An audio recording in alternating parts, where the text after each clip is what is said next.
नमस्कार साथियों, आज की वीडियो में हम लोग देखने वाले हैं क्लास 6 के एनसीईआरटी इतिहास का अध्ययन करेंगे। क्लास 6 के एनसीईआरटी में आज हम लोग देखने वाले हैं अध्याय 2, जिसका नाम है आखेटक खाद्य संग्रह से भोजन उत्पादन तक। आज हम लोग इस चैप्टर के बारे में चर्चा करेंगे। इसके पहले हम लोग चैप्टर फर्स्ट के बारे में अध्ययन कर चुके हैं। तो चलिए आज की शुरुआत करते हैं आज की क्लास को। इस चैप्टर के सबसे पहले स्टार्टिंग में जो इसके इंडेक्स में दिया गया है कि एक तुषार की रेल यात्रा है।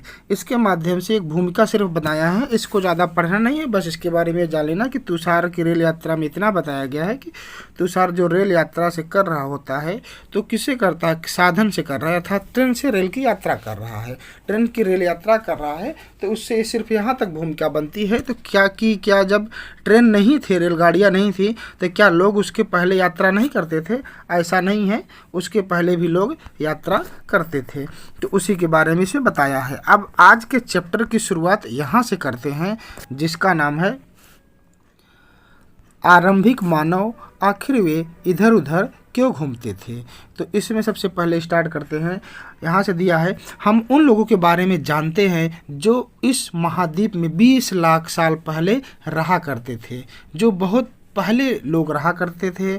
हम आज उन्हें आखेटक खाद्य संग्राहक के नाम से जानते हैं। भोजन का इंतजाम करने की विधि के आधार पर उन्हें इस नाम से पुकारा जाता था। मतलब कहीं न कहीं वो भोजन इस प्रकार से इकट्ठा ही करते थे, भोजन को ले आना, इकट्ठा करना, संग्रह करना, इसीलिए उन्हें खाद्य संग्राहक, खाद्य मतलब भोज्य भी होता है, भोजन होता भी है, खाद्य का मतलब भोजन सामग्री, तो उन्हें इकट्ठा करते थे और उसे संग्रह करते थे, इसलिए उन्हें इस नाम से जाना जाता है। आमतौर पर खाने के लिए वे क्या इकट्ठा करते थे? जंगली जानवरों का शिकार किया करते थे, मछलियाँ, चिड़ियों को पकड़ना तथा फल, मूल, दाने, पौधे, पत्तियाँ, अंडे इकट्ठे किया करते थे। यही उनका मुख्य भोजन था। आखेटक खाद्य संग्राहक समुदाय के लोग एक जगह से दूसरी जगह पर घूमा करते थे। ऐसा करने के कई कारण थे। देखिए, जो आखेटक जो रहा करते थे, जो लोग रहा करते थे उस समय, तो वो या एक जगह से दूसरी जगह जाया करते थे, और जाते थे तो उसके कारण क्या थे? कुछ कारण रहे होंगे, कुछ परेशानियां रही होंगी या कुछ सुविधा मिली होगी, तभी तो जाएंगे। तो उसके जाने के कारण बताया है कि जो पहला कारण क्या हो सकता है? पहला कारण ये हो सकता है कि वे एक ही जगह पर ज़्यादा दिन अगर रहेंगे तो वहाँ के जो आसपास के पौधे हैं, फल हैं, जानवर हैं, उनको खाकर क्या कर देंगे? समाप्त कर देंगे। और जब समाप्त कर देंगे तो उन्हें भोजन की तलाश में दूसरी जगह पे तो जाना पड़ेगा ही। पहला कारण ये हो सकता है। दूसरा कारण ये हो सकता है कि कभी कभी जानवर अपने शिकार के लिए या फिर हिरण और मवेशी अपना चारा ढूंढने के लिए एक जगह से दूसरी जगह जाया करते थे। इसलिए इन जानवरों का शिकार करने के लिए लोग भी इनके पीछे पीछे जाया करते थे। चूँकि उनका शिकार क्या होता था, जो जानवर थे और जानवर खुद जो है अपने चारे को ख़त्म करके दूसरी जगह चले जाते थे, तो जो शिकारी होते हैं, शिकारी जो आखेटक थे, वो भी उनके पीछे पीछे जाया करते थे। एक कारण और बताया है इसमें, कह रहा है कि पेड़ों और पौधों के फल फूल चूँकि अलग अलग मौसम में आते हैं, इसलिए उनकी तलाश में जो उपयुक्त मौसम होता है उनके अनुसार अन्य इलाकों में घूमते रहते थे। जिस मौसम में जहाँ पर जो फल होते थे, लोग वहाँ पे उस मौसम में रहते थे। जैसे ही फल ख़त्म हुआ तो जगह चेंज कर देते थे। और चौथा कारण ये हो सकता है कि पानी के बिना किसी भी पेड़ पौधे का जीवित रहना संभव नहीं है। और पानी कहाँ मिलेगा? झीलों में मिलेगा, झरनों में या नदियों में मिल सकता है। हाँ, कई नदियाँ और झीलों का पानी कभी नहीं सूखता और कभी नहीं सूखता, और कुछ झीलों और नदियों का पानी बारिश के बाद ही मिल पाता है। मतलब कुछ में पानी हमेशा रहता है तो कहीं कहीं पानी नहीं मिल पाता। इसलिए ऐसी झीलों और नदियों के किनारे बसे लोग सूखे के मौसम में पानी की तलाश में इधर उधर चले जाते थे। जहाँ पे ऐसे लोग थे जो नदियाँ सूख जाती थी तो उसको छोड़ के दूसरी जगह चले जाते थे। तो ये हो गया कि आखिर में वे इधर उधर प्रारंभिक जो मानव थे वो इधर उधर क्यों घूमते थे, उसका कारण बता रहा है। अब इसके बाद अगली हेडिंग देखेंगे। इसमें बताया है कि आरंभिक मानव के बारे में कैसे जानकारी मिलती है। तो आइए इसको देखते हैं। इसके लिए बताया गया है कि जो पुरातत्वविद थे उनको कुछ ऐसी वस्तुएं मिली हैं, कुछ ऐसे यंत्र या सामान मिले हैं जिनका निर्माण और उपयोग आखेटक खाद्य संग्राहक किया करते थे। मतलब उस समय के लोग किया करते थे। संभव है कि वे लोग अपने काम के लिए पत्थर, लकड़ी, हड्डियों के औजार बनाए होंगे और इनमें से पत्थरों के औजार आज भी बचे हैं। उस समय जो औजार वो बनाते थे, कहीं न कहीं वो औजार ऐसे थे, कुछ औजार जैसे पत्थरों के रहेंगे तो नहीं न नष्ट होंगे, तो आज तक वो चले आए हैं, तो उन्हीं के आधार पे पता चला है। इनमें से कुछ औजारों का उपयोग अलग अलग कार्य में करते थे, जैसे फल फूल काटने के लिए, हड्डियों और मांस को काटने, पेड़ों की छाल, जानवरों की खाल उतारने के लिए किया जाता था। कुछ के साथ हड्डियों या लकड़े के मुट्ठे अर्थात उसमें पकड़ने के लिए भी लगा होता था। लगाकर भाले और बाण जैसे हथियार बनाए जाते थे, मुट्ठे लगाकर। और कुछ औजारों से लकड़ियाँ काटी जाती थी। लकड़ियों का उपयोग ईंधन के साथ साथ झोपड़ी और औजार बनाने के लिए किया जाता था। अब यहाँ पे ये दिखाया गया है कि जो औजार हैं, देखिए एक औजार इस प्रकार का है और इसका प्रयोग देखिए किस प्रकार से पौधे को यहाँ खनने के लिए प्रयोग किया गया है। वहीं पे यहाँ सिलाई के लिए किया गया है। यहाँ पे एक इम्पोर्टेंट तथ्य दिया है कि पत्थरों के औजारों का उपयोग, ये दिया है बाएं से, मतलब इधर के लिए, इंसान के खाने योग्य जड़ों को खोदने के लिए किया जाता था। ये जड़ को खोद रहा है। और यहाँ पे जो दिया है जानवरों की खाल से वस्त्र बनाने अर्थात सिलने का कार्य किया जा रहा है। आगे बढ़ेंगे। अब यहाँ पे अगली हेडिंग आएगी रहने की जगह निर्धारित करना। इसमें कह रहा है कि लाल त्रिकोण वाले स्थान वे पुरास्थल हैं जहाँ पर, अच्छा मैप नीचे दिया हुआ है उसके अनुसार बताया है कि जो लाल त्रिकोण वाले हैं जहाँ पर आखेटक खाद्य संग्राहकों के होने का प्रमाण मिले हैं, कि मतलब यहाँ पर ये रहते थे। इनके अलावा भी और कई स्थान आखेटकों के संग्रह करते थे। मानचित्र में कुछ गिने चुने स्थान दिखाए गए हैं, इनको थोड़ा सा देखते हैं। जो पुरास्थल नदियों और झीलों के किनारे पाए गए हैं। तो जो लाल त्रिकोण है उसको देख लेते हैं। यहाँ पे देखिए मैप में भी दिया है कि पूरा पाषाणिक स्थल। अब इसमें पूरा स्थली कौन है, जैसे इसमें यहाँ पे देखेंगे हुसगी है, एक हुसगी हो गया, कुरनाल की गुफाएं हो गई, ठीक। और यहाँ पे सबसे ज़्यादा जो प्रसिद्ध है भीमबेटका हो गया। तो ये ऐसे स्थान थे जहाँ पर जो है पूरा स्थल है जहाँ पर आखेटक खाद्य संग्रह होने के प्रमाण मिले हैं। और भी इसमें जो स्थान है अभी आगे इसमें इम्पोर्टेंट पड़ेगा। नवपाषाणिक स्थल जो है ये कौन कौन है, पय्यमपल्ली हो गया। वहीं पे देखा जाए महापाषाणिक स्थल, आरंभिक गांव, आधुनिक नगर, इसमें दिया है। तो बारी बारी से इसको देखेंगे। अगर एक बार आपको मैप देखना हो तो यहाँ से ऐसे देख सकते हैं। आगे बढ़ते हैं। यहाँ पे चूँकि पत्थर के उपकरण बहुत महत्वपूर्ण थे इसलिए लोग ऐसी जगह ढूंढते थे जहां पत्थर मिल सके। चूँकि पत्थरों के औजार बहुत महत्वपूर्ण होते हैं तो लोग भी उन पत्थरों की तलाश में घूमते थे जहां उन्हें उस तरह के पत्थर मिल सके। यहाँ पे बात कर रहे हैं कि शैल चित्र, इनमें से हमें क्या पता चलता है। शैल चित्र क्या होता है, देखिए इसमें एक शैल चित्र दिया है। क्या लिखा है इसमें, जिन गुफाओं में लोग रहते थे उनमें से कुछ की दीवारों पर चित्र मिले हैं। इनमें कुछ सुंदर उदाहरण जैसे मध्य प्रदेश और दक्षिणी उत्तर प्रदेश की गुफाओं से मिले हैं। इन चित्रों में इनमें जंगली जानवरों का बड़ी कुशलता से सजीव चित्रण किया गया है। मतलब शैल चित्र है जहाँ लोग रहा करते थे, जिन पत्थरों में जहाँ गुफाओं में रहा करते थे वहाँ पे वो रहने के साथ साथ चित्रकारी भी किया करते थे। एक इम्पॉर्टेंट तथ्य यहाँ पे दिया है भीमबेटका के बारे में, इसको थोड़ा सा देख लेते हैं। भीमबेटका के बारे में क्या दिया है, तो भीमबेटका आपको पहले से भी पता होगा कि आधुनिक मध्य प्रदेश में पड़ता है। अब इसके बारे में बताया गया है कि इस पूरा स्थल पर गुफाएं व कंदराएं मिली हैं। लोग इन गुफाओं में इसलिए रहते थे क्योंकि यहाँ उन्हें बारिश, धूप और हवा से राहत मिलती थी। चूँकि इनके पास कोई ऐसा घर तो था नहीं आधुनिक के समय में। ये गुफाएं कहाँ हैं, नर्मदा नदी घाटी के पास है। तो अब इसको आगे बढ़ते हैं। ये उस समय की कुछ चीज़ें यहाँ पे दिखाया गया है। पत्थरों के गुफाओं के चित्र दिया है। अब एक इम्पॉर्टेंट तथ्य यहाँ पे है, इसको देखते हैं। पूरा स्थल के बारे में क्या बताया है।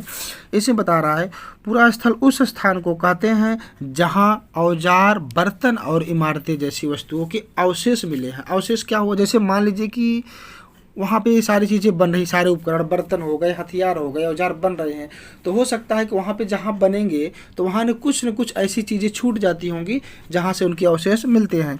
ऐसी वस्तुओं का निर्माण लोगों ने अपने काम के लिए किया था और बाद में उन्हें वहीं छोड़ गए। ये ज़मीन के ऊपर, अंदर और कभी कभी समुद्र और नदी के तल में भी पाए जाते हैं। इन पुरास्थलों के बारे में हम लोग आगे पढ़ेंगे।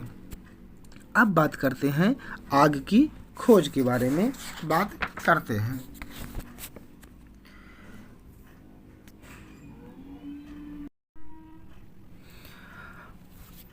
आग की खोज के बारे में बताया है। इसमें दिखा रहे हैं कि कुरनाल की गुफा है, यहाँ राख के अवशेष मिले हैं। इसका मतलब है कि आरंभिक लोग आग जलाना सीख गए थे। आग का इस्तेमाल कई कार्यों के लिए किया गया होगा, जैसे प्रकाश के लिए हो सकता है, मांस को भूनने के लिए और खतरनाक जानवरों को दूर भगाने के लिए भी किया गया होगा। और ये कहाँ पे है, तो कुरनाल की गुफाएं हैं। और कुरनाल का गुफाएं कहाँ पड़ेंगी, मैप में एक बार देखते हैं। कुरनाल की गुफाएं आपको यहाँ पर दिख जाएंगी। आगे बढ़ते हैं। इसमें कुछ नाम और तिथियों के बारे में दिया है, इसको थोड़ा अच्छे समझेंगे, क्योंकि अगर ये पूरा बताया गया है कि इसमें किस प्रकार से एक तरह से काल विभाजन का विवरण है। तो आइए इसको देखते हैं। देखिए, इसको समझने के लिए सबसे पहले क्या होगा कि इसको पूरा पढ़ के इसका एक बार आपको बनाना पड़ेगा नोट्स, 60 नोट्स, तभी ये समझ में आएगा। नहीं तो ऐसे सिर्फ आप पढ़ लेंगे तो इसको कम समझ में आएगा। एक छोटा सा 60 नोट इसका बनाएंगे तो ये बहुत अच्छे समझ में आएगा। बाकी इसको आइए हम एक बार देखते हैं। हम जिस काल के बारे में पढ़ रहे हैं, पुरातत्वविदों ने उनके बड़े बड़े नाम रखे हैं। कहीं कुछ लोग ने आरंभिक काल को पुरापाषाण कहते हैं। यह दो शब्द दो शब्द पूरा यानी प्राचीन और पाषाण यानी पत्थर से बना है। यानी कि पूरा पाषाण काल मतलब प्राचीन पत्थरों के नाम से जाना जाता है यह नाम। हाँ, और यह नाम पूरा स्थलों से प्राप्त पत्थर के औजारों के महत्व को बताता है। पूरा पाषाण काल 20 लाख साल पहले से 12,000 साल पहले के दौरान माना जाता है। मतलब अब जो अभी समय है, अभी का समय मतलब अब ये संस्करण है 2013 थे, तो उस समय आप ले सकते हो कि अभी के समय से 12,000 के जो साल बीत गया है उसके बाद का जो समय है उसे माना गया है। इस काल को 3 भागों में बांटा गया है। जो पूरा पाषाण काल है उसे 3 भागों में बांटा गया है। और पहला उसमें कौन कौन रहेंगे, आरंभिक काल, मध्यकाल और पूरा पाषाण युग या पूरा पाषाण काल 3 भागों में बांटा गया है। मानव इतिहास की लगभग 90% कहानी इसी काल के दौरान घटी है। मतलब जो भी इतिहास का जो विकास स्टार्ट हुआ, किस प्रकार मानव ने उत्पत्ति हुई और मानव किस प्रकार से आगे बढ़ा और क्या खाना पीना चलना जो सीखा है, इसी काल में घटित हुई है। आगे देखते हैं। जिस काल में हमें पर्यावरणीय बदलाव मिलते हैं उसे मेसोलिथ यानी मध्य पाषाण युग कहते हैं। इसका समय लगभग 12,000 साल पहले से लेकर 10,000 पहले तक माना गया। मतलब 12,000 के पहले वाले को पूरा पाषाण काल, और 12,000 से जो 10,000 है उसे मध्य पाषाण युग कहेंगे। मतलब जो पूरा पाषाण काल था उसको 3 भागों में बांटा गया। उसके बाद अगला भाग आया मध्य पाषाण काल। इसको 12,000 से 10,000 साल तक माना गया है। इस काल के पाषाण औजार आमतौर पर बहुत छोटे होते थे। इन्हें माइक्रोलिथ यानी लघु पाषाण, माइक्रो मतलब आप जानते हैं माइक्रो मतलब क्या होता है, छोटा होता है, माइक्रो बड़ा।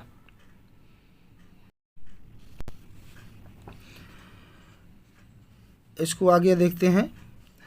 प्रायः इन औजारों में हड्डियों या लकड़ियों के मुट्ठे लगे हंसिया और आरी जैसे औजार मिलते हैं। मतलब जो ये औजार होते थे, इनमें कहीं न कहीं पकड़ने के लिए भी एक मतलब कहीं न कहीं थोड़ा सा टेक्नोलॉजी का विकास हो रहा है। जो औजार एकदम सीधे साधे होते थे, अब उन्हें जो है उसको और अधिक विकसित किया जा रहा है।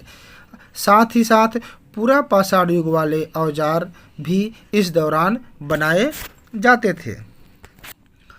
अगले युग की शुरुआत 10,000 साल से पहले होती है। इसे नवपाषाण युग कहा जाता है। नवपाषाण का मतलब क्या होता है? नवपाषाण का मतलब उसके बाद के युग की बात कर रहा है। हमने कुछ स्थानों के नाम दिए हैं, अगले अध्याय में इन्हें देखेंगे। अक्सर हम पुराने स्थानों के लिए उन नामों का प्रयोग करते हैं जो आज प्रचलित है, क्योंकि हमें ज्ञात नहीं है कि उस काल में इनके क्या नाम थे। अच्छा, ये इम्पोर्टेंट नहीं है, ये तो भूमिका एक तरह से दे दिया है। तो इस प्रकार से यहाँ पे जो डेट के बारे में है और जो उसका काल विभाजन है उसके बारे में छोटी सी जानकारी दिया है। अब उसके बाद अगला पैराग्राफ आता है बदलती जलवायु। इसमें है लगभग 12,000 साल पहले दुनिया की जलवायु में बड़े बदलाव आए और गर्मी बढ़ने लगी। इसके परिणाम स्वरूप कई क्षेत्रों में घास वाले मैदान बनने लगे। जैसे मतलब क्या हुआ कि एक तरह से पृथ्वी का या भूमंडल का या समझ सकते हैं कि एक बदलाव हुआ सृष्टि का। अब बदलाव होने के परिणाम स्वरूप क्या हुआ कि इसमें जब घास के मैदान बने तो उसके लिए हिरण, बारहसिंगा, भेड़, बकरी, गाय जैसे जानवरों की संख्या बढ़ी जो घास खा करके जिंदा रह सकते थे। जो पशु चारा खाकर जिंदा रहते थे उनकी संख्या बढ़ गई। जो लोग इन जानवरों का शिकार करते थे वे भी इनके पीछे आए और इनके खाने पीने और प्रजनन के समय की जानकारी हासिल करने लगे। हो सकता है कि तब लोग इन जानवरों को पकड़कर अपनी ज़रूरत के अनुसार पालने की बात सोचने लगे हो। साथ ही इस काल में मछली भी भोजन का महत्वपूर्ण स्रोत बन गई। कहने का तात्पर्य है कि जब इन सब चीज़ों की जब जानवरों की संख्या बढ़ी तो लोग उन्हें खाने, खिलाने, पालने की बात सोचने लगे। मतलब उनसे अधिक से अधिक लाभ लेने की बात सोचने लगे, क्योंकि जानवर उन्हें पर्याप्त मात्रा में मिलते थे। अगला पैराग्राफ देखते हैं। अगले पैराग्राफ में बताया गया है खेती और पशुपालन की शुरुआत। अब बात करते हैं खेती की शुरुआत हो जाती है। तो इसमें देखेंगे इसी दौरान उपमहाद्वीप के भिन्न भिन्न इलाकों में गेहूं, जौ, धान जैसे अनाज प्राकृतिक रूप से उगने लगे। प्राकृतिक रूप से मतलब अभी इन्हें उगाया नहीं गया था, ये बस ऐसे ही किसी तरह से उग गए थे। आगे बोल रहे हैं शायद महिलाओं, पुरुषों और बच्चों ने इन अनाजों को भोजन के लिए बटोरना शुरू किया। जहाँ पे वो पौधे थे उनको क्या किया, उन्हें इकट्ठा करना शुरू कर दिया। साथ ही वे यह भी सीखने लगे होंगे कि यह अनाज कहाँ उगते थे, कब पककर तैयार होते थे। ऐसा करते करते लोगों ने इन अनाजों को खुद पैदा करना सीख लिया होगा और इस प्रकार धीरे धीरे वे कृषक बन गए। कहने का तात्पर्य है कि अनाज की शुरुआत अब यहाँ से होती है कि किस प्रकार से वो अनाज को एक तरह से देखा जाए तो एकाएक उन्हें मिलता है और उसको धीरे धीरे इकट्ठा करके उनकी जानकारी लेते हुए कृषक बन जाते हैं।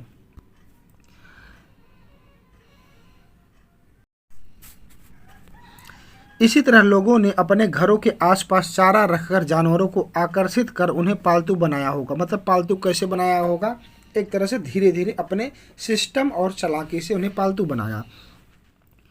सबसे पहले जिस जानवर को मनुष्य पालतू बनाया वह कुत्ते का जंगली पूर्वज था। ये बहुत ही इम्पोर्टेंट है, इसको आपको ध्यान रखना है कि सबसे पहले किसको जो है मनुष्य ने पालतू बनवाया तो वो कौन था, कुत्ता था, अर्थात कुत्ते का पूर्वज था।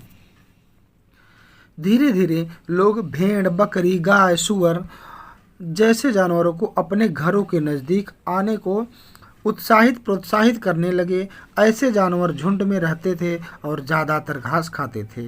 अक्सर लोग जंगली जानवरों के आक्रमण से इनकी सुरक्षा किया करते थे और धीरे धीरे पशुपालक भी हो गए। अभी हमने देखा कृषक कैसे हो गए, पशुपालक भी अपनी चालाकी बुद्धिमत्ता से वो क्या हो जाते हैं, पशुपालक भी हो जाते हैं और पशुओं को पालने की शुरुआत हो सकती है।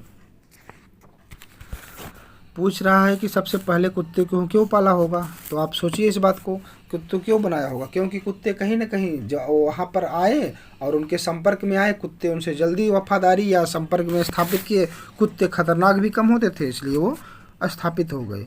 अगली प्रक्रिया में देखेंगे, अगली हेडिंग घरेलूकरण की प्रक्रिया। इसको थोड़ा फास्ट करके देखेंगे, ज़्यादा इम्पोर्टेंट ये नहीं है। देखिए घरेलूकरण क्या होता है, जब लोगों द्वारा पौधे उगाने और जानवरों की देखभाल करने की प्रक्रिया को घरेलूकरण की प्रक्रिया कहते हैं। हाँ, अपनाए गए ये पौधे जानवर अक्सर क्या होता था, जो पौधे उन्हें घरेलूकरण में अपने उपयोग में लाते थे वो जंगली पौधे और जानवरों से भिन्न होते थे। इसी वजह से इस प्रक्रिया के तहत अपनाए गए पौधे जानवर लोग जो है उन्हीं का चयन करते थे। जैसे मान लीजिए पौधे और जानवरों का चयन जो करते थे, उन्हीं पौधे और जानवरों का चयन करते थे जिनसे इन्हें बीमार होने या हानि होने की संभावना कम हो। उन्हीं पौधे को चुनते थे जिनके बड़े दांत वाले अनाज पैदे हो, बड़े दाने वाले, मतलब पौधे भी ऐसे लेते थे जिनमें बड़े दाने हो। हाँ, साथ ही इनकी मजबूत डंठलें हो, अनाज के पके दानों के भार को संभाल सके। ऐसे पौधों के बीजों को संभाल कर रखा जाता था ताकि फिर से उन्हें उगाया जा सके। जानवरों के आगे प्रजनन के लिए उन्हीं जानवरों को आगे प्रजनन के लिए चुना जाता था जो आमतौर पर अहिंसक हो, मतलब उन्हीं को ये पालते थे जो हिंसा न करे। इसीलिए हम देखते हैं कि पाले गए जानवर तथा कृषि के लिए अपनाए गए पौधे जंगली जानवरों तथा पौधों से धीरे धीरे भिन्न होते गए। और मिसाल के तौर पर जंगली जानवरों की तुलना में पालतू जानवरों के दांत और सींग छोटे हो गए। इसमें यही बता रहा है कि जो मनुष्य ने जिन चीज़ों को अपनाया वो ऐसे अपनाए जो सीधे साधे साधारण हो और उनसे ज़्यादा से ज़्यादा लाभ मिल सके। आगे बोल रहा है कि इन दांतों को देखिए, दांत दिखा रहा है कि इनमें से कौन सा जंगली सुअर का है और कौन सा पालतू सुअर का है। अब इसमें देख के क्या लग रहा है, अगर ये दोनों दांत सुअर के हैं तो लग नहीं रहा है कि ऐसा हो सकता है ये छोटे हैं तो पालतू सुअर का है, ये जंगली सुअर का है। आगे दिया, इस प्रक्रिया में धीरे धीरे चलती रही और 12,000 पहले शुरू हुई और वास्तव में आज हम भोजन करते हैं वे इसी प्रक्रिया से। कृषि के लिए अपनाई गई सबसे प्राचीन फसलों में ये देखिए बहुत अच्छा है, गेहूं और जौ आते हैं।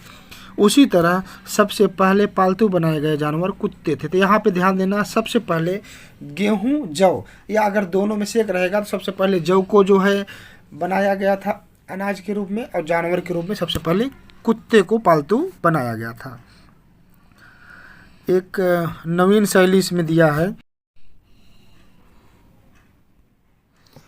एक नवीन जीवन शैली इसमें बताया गया है कि आप किसी पौधों को लीजिए, उसी पौधे को बोकर देखेंगे और उससे बोने के बाद क्या होगा, उसे विकसित होने में कुछ वक्त लगेगा, जिसमें कुछ महीने, दिन या साल भी लग सकता है।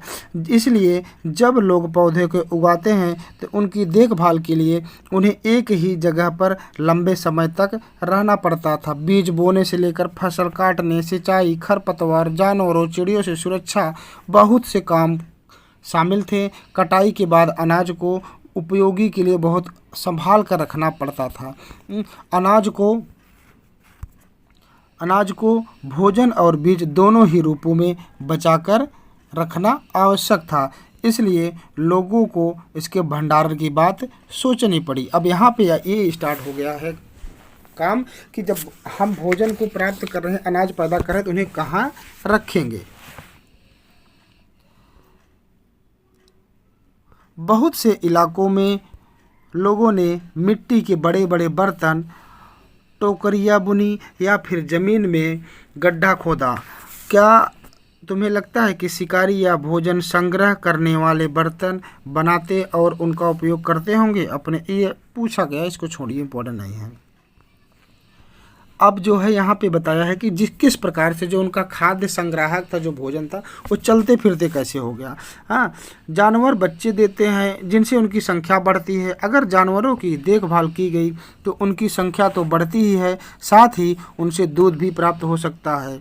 भोजन एक अच्छा स्रोत है, यही नहीं जानवरों से हमें मांस भी मिलता है। दूसरे शब्दों में पशुपालक भोजन के भंडारण का एक तरीका है।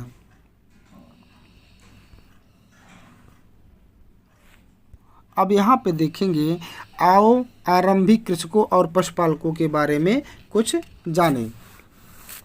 इसमें बताया गया है कि मैप जो पीछे दिया गया था, मैप से बात कर रहा है कि उसमें कई नीले वर्ग दिख रहे हैं। पता है इनमें प्रत्येक बिंदु उस जगह को दर्शाता है जहां पुरातत्वविदों को शुरुआती कृषकों और पशुपालक होने के साक्ष्य मिले हैं। एक बार इसको देख लेते हैं कि जो पशुपालक और साक्ष्य हैं वो कौन से हैं, तो उसको एक बार देख लेते हैं कौन कौन से हैं मैप में।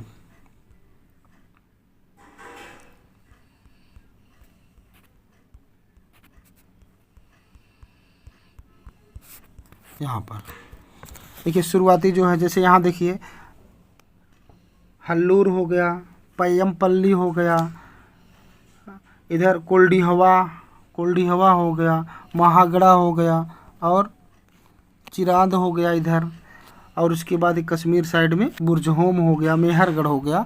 ये स्थान हैं, इन्हीं के बारे में बात हो रही है। आगे बढ़ते हैं।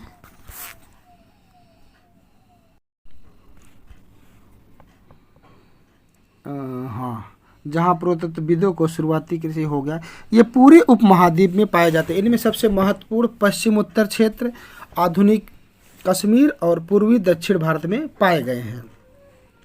वास्तव में ये निर्दिष्ट स्थान कृषकों और पशुपालकों की बस्तियाँ थी या नहीं, इसे जांचने के लिए वैज्ञानिक खुदाई में मिले पौधे और पशुओं की हड्डियों के नमूने का अध्ययन करते हैं और इनमें से रोचक जले हुए अनाज के दाने के अवशेष मिले हैं।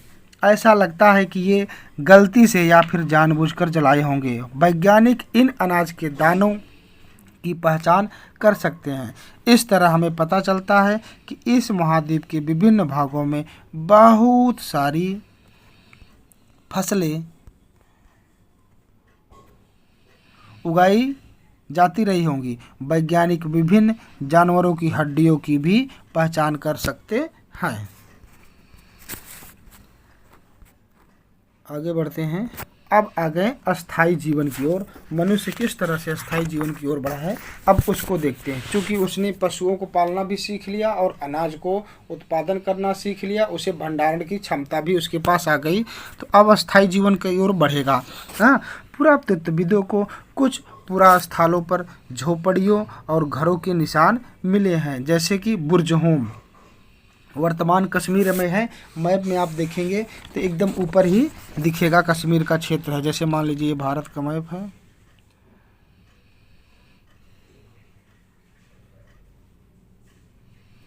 तो ऊपर साइड वाला क्षेत्र, ऊपर वाला साइड है, यहाँ पे कश्मीर का रहेगा। वर्तमान बुरजहोम, कश्मीर के लोग गड्ढे के नीचे घर बनाते थे जिन्हें गर्तावास कहा जाता था। अब यहाँ पूछ सकता है कि गर्तावास क्या हो सकता है। गर्तवास जो गड्ढे में के रूप में नीचे घर बनते थे, इनमें उतरने के लिए सीढ़ियाँ होती थी। इससे उन्हें ठंड के मौसम में सुरक्षा मिलती होगी। पुरातत्वविदों को झोपड़ियों के अंदर और बाहर दोनों ही स्थानों पर आग जलाने की जगहें मिली हैं। ऐसा लगता है कि लोग मौसम के अनुसार घर के अंदर या बाहर खाना पकाते होंगे। बहुत सारी जगहों से पत्थर के अवशेष भी मिले हैं। इनमें से कई ऐसे हैं जो पुरापाषाण युगीन उपकरणों से भिन्न हैं, इसीलिए उन्हें नवपाषाण युग का माना गया है। इनमें वे औजार भी हैं जिनकी धार को और अधिक पैना करने के लिए उन पर पालिश चढ़ाई जाती थी। ओखली और मूसल का प्रयोग अनाज तथा वनस्पतियों को प्राप्त अन्य चीज़ों को पीसने के लिए किया जाता था। देख रहे हैं किस प्रकार से पत्थरों के औजार विकसित कर रहे हैं। मूसल और ओखली वगैरह ये विकसित हो रहा है, और साथ में उन्हें पॉलिश करने और उन्हें अधिक धारदार और अधिक कामकाजू बनाने का प्रक्रिया चालू हो गई है। आज हजारों साल बाद भी ओखली और मूसल का प्रयोग अनाज पीसने के लिए किया जाता है। उसी तरह प्राचीन प्रस्तर युगीन औजारों का निर्माण और प्रयोग लगातार होता रहा है। कुछ औजार हड्डियों से भी बनाए जाते थे। यह है नवपाषाण युगीन के कुछ औजार। थोड़ा सा आगे और देख लेते हैं, तब इसके बारे में इसको देख लेते हैं। पहले ये औजार किस तरह से बनाए गए हैं, अलग अलग से देखिए। ये धारदार यहाँ बनाया गया है, तो कहीं इसको खोदने के लिए इस प्रकार से देखिए किस प्रकार से। अब इनमें थोड़ी सी चिकनाहट है, तो पॉलिश, मतलब इन्हें चिकनाहट किया गया, पॉलिश के रूप में किया गया है। नवपाषाण युग के पुरा स्थलों से कई प्रकार के मिट्टी के बर्तन मिले हैं। कभी कभी इन पर अलंकरण भी किया जाता था। जो बर्तन बनाए जाते थे उन पे कलाकारी भी की जाती थी। बर्तनों का उपयोग चीज़ों को रखने के लिए किया जाता था। धीरे धीरे लोग बर्तनों का प्रयोग खाना बनाने के लिए भी करने लगे। चावल, गेहूं तथा दलहन जैसे अनाज अब आहार का महत्वपूर्ण हिस्सा बन गए थे। इनके साथ साथ अब लोग कपड़े भी बुनने लगे थे। इसके लिए कपास जैसे आवश्यक पौधे उगाए जाने लगे। मतलब घरेलूकरण की प्रक्रिया अब शुरू हो जाती है। क्या ये परिवर्तन हर जगह एक साथ ही आ गए होंगे? ऐसी बात नहीं है। आपको भी पता है कोई भी परिवर्तन हर जगह एक साथ नहीं हो सकता। एक तरफ जहाँ कई जगहों पर स्त्री पुरुष शिकार और भोजन संग्रह करने का काम करते थे, तो वहीं अन्य लोगों ने हजारों साल के दरमियान धीरे धीरे खेती और पशुपालक को अपना लिया। बहुत जगह लोग मौसम के मुताबिक बदल बदल कर अपनी आजीविका चलाया करते थे। कहने का तात्पर्य है कि हर जगह एक साथ परिवर्तन नहीं आया। कहीं पे लोगों ने जो पहले सिस्टम को सीख लिए वो आगे बढ़ गए, जो अभी नहीं सीख पाए थे वो अभी धीरे धीरे अपना चला रहे हैं। अब इसे पूछ रहा है कि आप बता सकते हैं इसमें क्या हो सकता है? इसमें क्या हो सकता है? जाहिर सी बात है अनाज हो सकता है। अब यहाँ दिया है सूक्ष्म निरीक्षण मेहरगढ़ का, ये हमारी लास्ट हेडिंग रहेगी। मेहरगढ़ को ढूंढो, जो मानचित्र है उसको ढूंढना है मेहरगढ़ को, और वहाँ पे क्या करना है कि यह ईरान जाने वाला सबसे महत्वपूर्ण रास्ता था। जो मेहरगढ़ का रास्ता है वह ईरान जाने का सबसे अच्छा रास्ता है। अगर आप इधर मैप में सीधा देखेंगे, अगर हम मैप बनाएंगे तो ये वाला रास्ता जो होता है ये इसी पे पड़ेगा मेहरगढ़ जो है। तो मेहरगढ़ क्या है? सबसे अच्छा रास्ता क्या है बाहर जाने के लिए ना? हाँ, आइए देखते हैं। ईरान जाने का महत्वपूर्ण रास्ते हैं। बेलन दर्रे के पास एक हरा भरा समतल स्थान है। मेहरगढ़ संभवतः वह स्थान है जहाँ के स्त्री पुरुषों ने इस इलाके में सबसे पहले जौ गेहूँ उगाया और भेड़ बकरी पालना सीखा। ये मेहरगढ़ भी में सबसे पहले मिला है, इस बात को ध्यान रखेंगे। यहाँ विभिन्न प्रकार के जानवरों की हड्डियाँ मिली हैं। इनमें हिरण तथा सुअर जैसे जंगली जानवरों तथा भेड़ और बकरियों की हड्डियाँ हैं। भेड़ बकरियों की हड्डियाँ हैं मेहरगढ़ में। और क्या है? इसके अलावा चौकोर तथा आयताकार घरों के अवशेष भी मिले हैं। प्रत्येक घर में 4 या उससे ज़्यादा कमरे हैं, जिनमें से कुछ संभवतः भंडारण के काम आते होंगे।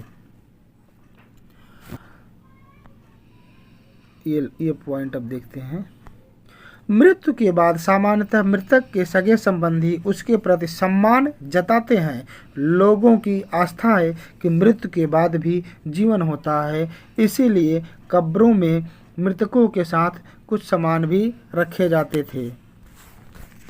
मेहरगढ़, यहाँ से थोड़ा इसको देखते हैं। मेहरगढ़ का घर का चित्र है। मेहरगढ़ के घर शायद ऐसे दिखते हों, जिस घर में रहते हो उसके साथ क्या तुलना हो सकती, क्या समानता हो सकती, ये इम्पोर्टेंट नहीं है। मतलब क्या है कि उन्हें दफनाने के बाद क्या करते थे उन्हें ऐसा लगता था कि अभी भी जीवन कहीं न कहीं है, तो देखिए उनके मृतक के साथ कुछ सामान भी रख दिया जाता था। मेहरगढ़ में कई ऐसे कब्रें मिली हैं। एक कब्र में एक मृतक के साथ एक बकरी को भी दफनाया गया है। संभवतः इसे परलोक में मृतक के खाने के लिए रखा गया होगा। मतलब उन्हें लगता है कि जो हमारे परिवार का सज्जन गया है उसके अंदर अभी भी जीवन बचा हुआ है, कहीं न कहीं, यहाँ नहीं तो कहीं और जाके रहेगा। तो उसे उनको क्या करते थे, उनके साथ एक बकरी या कोई जीव सामान रख देते थे जिससे उन्हें वो खा सके। यहाँ पे ये इमेज दिखाया है कि जिस प्रकार से ये मनुष्य को दफनाया गया है तो उसके साथ एक बकरी को भी किस प्रकार दफनाया गया है। यहाँ लिखा है मेहरगढ़ की कब्र का चित्र, क्या तुम बकरी के कंकाल को पहचान सकते हो। ठीक है, तो थोड़ा सा वीडियो थोड़ा सा तो लंबी हो ही गई है। हम इसको 25 मिनट में सोचे थे ख़त्म हो जाएगी, लेकिन आधे घंटे हो गई है, तो कोई बात नहीं, एक बार इसे आप देख लीजिएगा। एक बार अगर आपके पास एनसीईआरटी की बुक है तो उसको भी देखिएगा, और उसके बाद अगर बुक नहीं है तो आप वीडियो से देख लीजिएगा, तभी पूरा समझ में आ जाएगा। ठीक, तो आज की क्लास यहीं से ख़त्म करते हैं। आई होप आपको कैसा लगा हमारा वीडियो, कमेंट में ज़रूर बताइएगा। अगर कोई समस्या है, कोई कमी है, कोई दिक्कत है हमारे अंदर, तो आप उसे ज़रूर बताइएगा। आज की क्लास यहाँ से ख़त्म करते हैं। एक क्वेश्चन आंसर है, इसको अगर आप एक बार देख लीजिएगा, करना हो तो करिएगा, नहीं छोड़िएगा। हाँ, ये देख लेते हैं थोड़ा सा। एक तथ्य और है, उपयोगी शब्द क्या होता है, जैसे महत्वपूर्ण क्या है, पुरा स्थल, उद्योग स्थल, आवास स्थल, पूरा पाषाण, मध्य पाषाण काल, लघु पाषाण, कृषक, पशुपालक, नवपाषाण युग, कब्र, ये सब पता होना चाहिए आपको। कब्र क्या होती है, जो दफनाया जाता है उसे कब्र कहते हैं। कृषक जानते हो आप, जो खेती किसानी करते हैं। उद्योग स्थल क्या होता है, जहाँ पर वो सामान कुछ बनाया करते थे, जो औजार वगैरह बनाए जाते हैं ना। पूरा पाषाण काल मतलब पूरा माने क्या होता है, प्राचीन पाषाण माने प्राचीन पत्थर वाला काल हो गया। मध्य हो गया, लघु हो गया। आखेटक क्या होता है, आखेटक और खाद्य संग्राहक। आखेटक होते हैं जो कहीं न कहीं शिकार करते थे। खाद्य संग्राहक क्या होता है, जो भोजन को इकट्ठा किया करते थे। तो इस प्रकार से इसको आप देख लीजिएगा। बाकी आज की क्लास यहाँ से ख़त्म करते हैं। अच्छा, और कुछ है क्या, ये थोड़ा इंपॉर्टेंट तिथियाँ, इसको आइए देख लेते हैं। मध्य पाषाण युग का समय कब से माना जाता है, 12,000 से 10,000 साल पहले। बसने की प्रक्रिया का आरंभ लगभग 12,000 पहले हो चुका था। नव पाषाण कब होता है, 10,000 से मेहरगढ़ 10,000 साल पहले होता है। अभी से 10,000 पहले नव पाषाण। और मेहरगढ़ में बस्ती का आरंभ कब हुआ था, 8,000 साल पहले हो चुका था। तो यहाँ से आज की क्लास ख़त्म करते हैं। वीडियो देखने के लिए धन्यवाद।